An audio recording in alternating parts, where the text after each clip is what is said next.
Next up in the light heavyweight division, we got Reinier de Ridder coming in at minus 400. He goes up against Roman Dolidze, who comes in at plus 315. Now, Reinier de Ridder is finally turning his attention to the light heavyweight division, which is not bad considering that he's 6'4" with a 78-inch reach. He's on a 2-fight losing streak now after blasting into the UFC, picking up big wins, even that main event win against Robert Whittaker. But unfortunately for him, after being scheduled to fight Anthony Fluffy Hernandez last October, he ended up taking on short notice replacement Brendan Allen, and that's where all the aura from de Ridder has seemed to vanish. After a solid round to round and a half, Allen was able to take over and beat de Ridder to a pulp, forcing de Ridder to quit on the stool after round 4.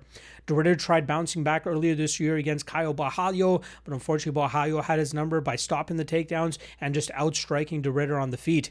We know de Ridder is one of the better BJJ specialists on the roster, and he does a great job in terms of trying to create chaos to eventually get the fight to the grappling realm, whether it's with a clear takedown, a trip, getting the back of his opponent, initiating the clinch, snapping his opponent down and trying to get to that front choke position.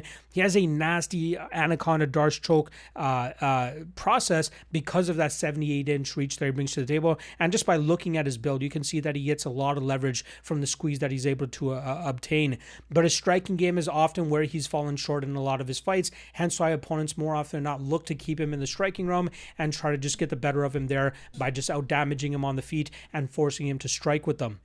He's 35 years old, so he's definitely getting up there in age a little bit. So I don't mind this move up 20 pounds so he doesn't have to keep killing himself to make 185. And he could find some success at 205 if he's able to eat a little bit more damage, if his cardio benefits from it a little bit more, and if he can still get to his grappling game, which in this division, he might have the best pure jiu-jitsu, and that might be the best way to attack most of his opponents. Now, the first person he's going to be trying to take away is former middleweight Roman Dolidze, who is also on a 2-fight losing streak of his own. He had a solid winning streak going into that matchup against Anthony Fluffy Hernandez, and it was just a matter of time before Hernandez just worked through Dolidze, absolutely butchered him, and then eventually found a finish, I believe, in the 4th round of that fight.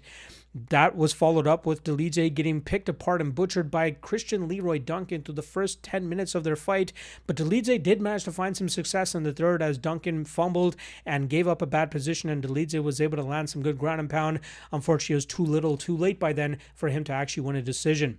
Dolidze, not a great fighter, but actually likes to go out there and throw down, right? He throws big shots, stalks his opponents, looks to try to knock them out and try to get them out of there as quickly as possible. He has a decent BJJ game that he can lean on as well, but it's clear that whenever he's fighting somebody that is a technically much superior fighter than him, he's often going to come up short. You know, the winning streak that he had prior to this 2-fight losing streak, Anthony Smith, we knew it was the corpse of Anthony Smith at that point in time.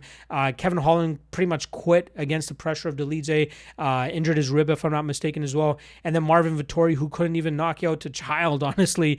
Dolidze was able to just land bigger, better shots, marching him down and outpointing him there. So those are the wins that Dolidze is getting at this point in time.